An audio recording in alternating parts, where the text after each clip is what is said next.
Hello everyone. Today we will going to discuss about written statement. Function के साथ में हम रिटर्न स्टेटमेंट का यूज़ करते हैं. जो रिटर्न स्टेटमेंट होते हैं उनका यूज़ दो पर्पज़ से किया जाता है. फर्स्ट होता है फंक्शन के एग्जीक्यूशन के लिए. जो हमारा एग्जीक्यूशन होता है उसे अगर हमें टर्मिनेट करना है तब हम रिटर्न स्टेटमेंट का यूज़ करते हैं. और सेकेंड होता है जब हमें फंक्शन से क्या करना हो, किसी वैल्यू को पास करना हो किसी और फंक्शन को, तब हम रिटर्न स्टेटमेंट का यूज़ करते हैं. सी यहाँ पर है हमारे पास में कॉलिंग फंक्शन और यहाँ पर है हमारे पास में कॉल फंक्शन. कॉलिंग फंक्शन वो होता है जिसके थ्रू किसी फंक्शन को कॉल किया जाता है और कॉल फंक्शन वो होता है जिसे कॉल किया गया है. तो एक फंक्शन से जब कॉलिंग फंक्शन के थ्रू हम कॉल फंक्शन को क्या करते हैं, कॉल करते हैं, तब कॉल फंक्शन जो होता है वो क्या करता है, कोई वैल्यू रिटर्न करता है किसे, कॉलिंग फंक्शन को. इसके लिए रिटर्न स्टेटमेंट का यूज़ किया जाता है. हम अपने प्रोग्राम में जितने चाहे उतने रिटर्न स्टेटमेंट का यूज़ कर सकते हैं. बस रिटर्न स्टेटमेंट की लिमिटेशन ये है कि ये इटर टाइप सिंगल वैल्यू ही क्या कर सकता है, रिटर्न कर सकता है. अगर आपको एक से ज़्यादा वैल्यू को रिटर्न करवाना है तो आपको एक से ज़्यादा बार क्या करने होंगे, रिटर्न स्टेटमेंट का अपने प्रोग्राम में यूज़ करना होगा. यहाँ पर हमने एक प्रोग्राम राइट किया है 2 नंबर के एडिशन का, जिसमें हमने रिटर्न स्टेटमेंट का यूज़ किया है. हम स्टार्टिंग से बात करते हैं. यहाँ पर हमने 2 हेडर फाइल यूज़ की है, stdio.h and conio.h. दोनों क्या है, हमारी हेडर फाइल है. देन हमने किया है फंक्शन डिक्लेरेशन. जब हमने फंक्शन पढ़ा था तब हमने function declaration and function definition के बारे में पढ़ा था एंड फंक्शन के साथ में यूज़ किए जाने वाले रिटर्न टाइप को हमने देखा था. यहाँ पर हमने दिया है ये फंक्शन डिक्लेरेशन, जो कि क्या बता रहा है कि हमने एक फंक्शन बनाया है, यूजर डिफाइंड फंक्शन क्रिएट किया है जो किस टाइप का है, इंटीजर टाइप का है. दैट मीन फंक्शन किस तरह की वैल्यू को रिटर्न करेगा, इंटीजर टाइप की वैल्यू को रिटर्न करेगा. और उसके अंदर कितने पैरामीटर का यूज़ हुआ है, 2 पैरामीटर्स का यूज़ हुआ है जो कि किस तरह के हैं, इंटीजर टाइप के. और फंक्शन नेम क्या है, ऐड नाम से फंक्शन को क्रिएट किया है. अब हमारे प्रोग्राम का एग्जीक्यूशन स्टार्ट होता है मेन फंक्शन से, वॉइड मैन. वॉइड मैन के अंदर आप देखिए आपको 3 वेरिएबल्स मिलेंगे इंटीजर टाइप के. एक है ए, सेकेंड है बी एंड थर्ड है हमारा रिजल्ट. देन हमने दिया है क्लियर स्क्रीन, जो कि क्या करेगा, हमारी स्क्रीन को क्लियर करने का वर्क करता है. प्रिंट एफ, जो हमारा प्रिंट एफ है ये हमारी कंसोल वो हमारी आउटपुट विंडो, जहाँ हमने क्या करा है, एक स्टेटमेंट प्रिंट करवाया है, एंटर द फर्स्ट वैल्यू. ये स्टेटमेंट यूज़र को बताएगा कि यूज़र को क्या करना है, एक वैल्यू एंटर करना है. देन जो वैल्यू एंटर की जाएगी वो कहाँ पर स्टोर हो जाएगी. लाइक मैंने यहाँ पर एंटर कर दिया 10, ये 10 है, वो मेमोरी में कहाँ जाके स्टोर हो जाएगा, मेमोरी के अंदर एक ब्लॉक क्रिएट होगा किस नाम से, ए नेम से. ए क्या है, हमारा वेरिएबल है. जो हमने वैल्यू एंटर की है 10, वो कहाँ जाके स्टोर हो जाएगी, ए के एड्रेस पर जाके स्टोर हो जाएगी. लाइक इसका एड्रेस है 1 2 3 4 समथिंग, तो इस एड्रेस पर क्या होगी, वो वैल्यू स्टोर हो जाएगी.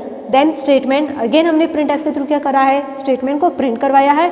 और स्कैन एफ के थ्रू क्या कर रहे हैं, हम यूजर से वैल्यू को ले रहे हैं और उसे वेरिएबल में स्टोर करवा रहे हैं. अब यहाँ पर हमने प्रिंट एफ के थ्रू क्या किया, स्टेटमेंट को प्रिंट करवा दिया, एंटर द सेकेंड वैल्यू.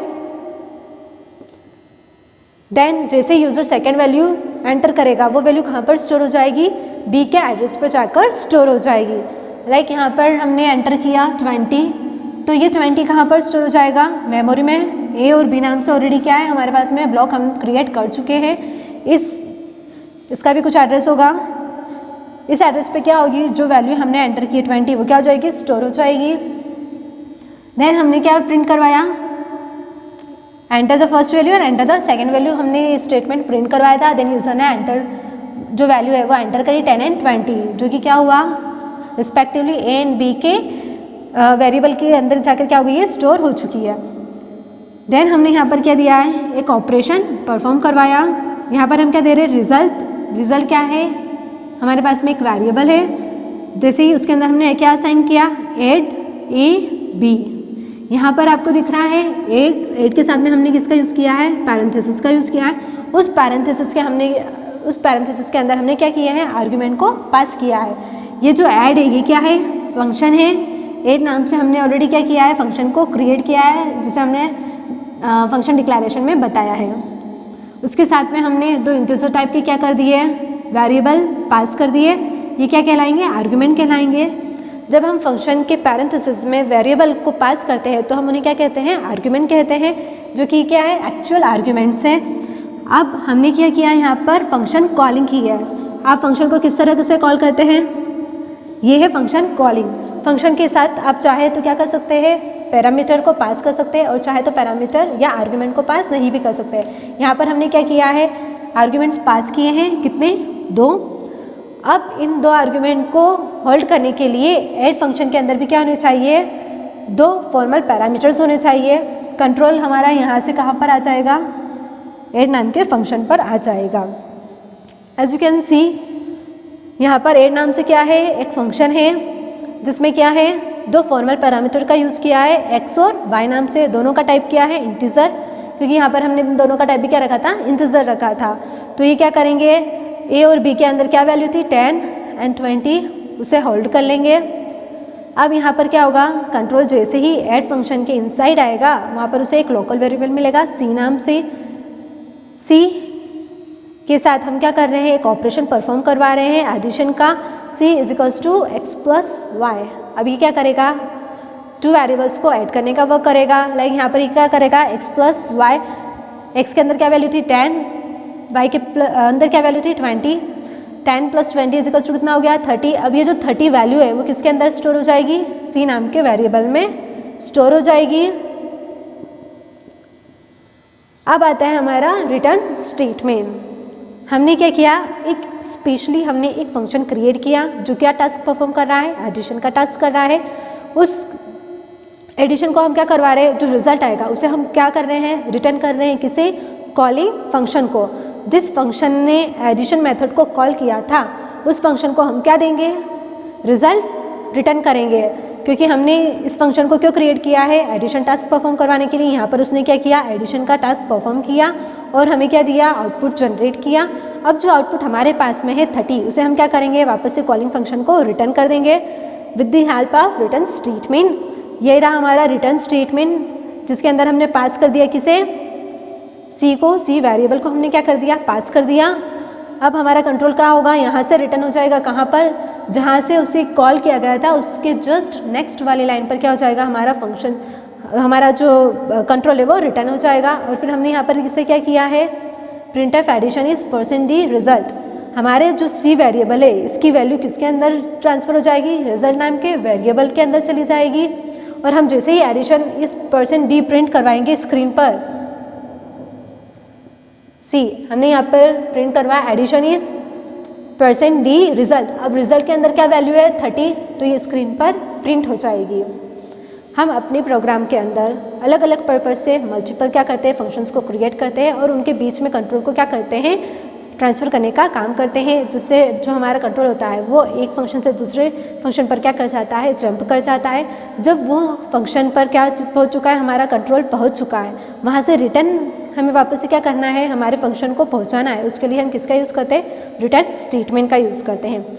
हम रिटर्न स्टेटमेंट का यूज़ कर, रिटर्न स्टेटमेंट का जो सिंटेक्स होता है वो होता है कुछ इस तरह से, return then end of the statement. ये क्या बता रहा है, प्रोग्राम के टर्मिनेशन को बता रहा है।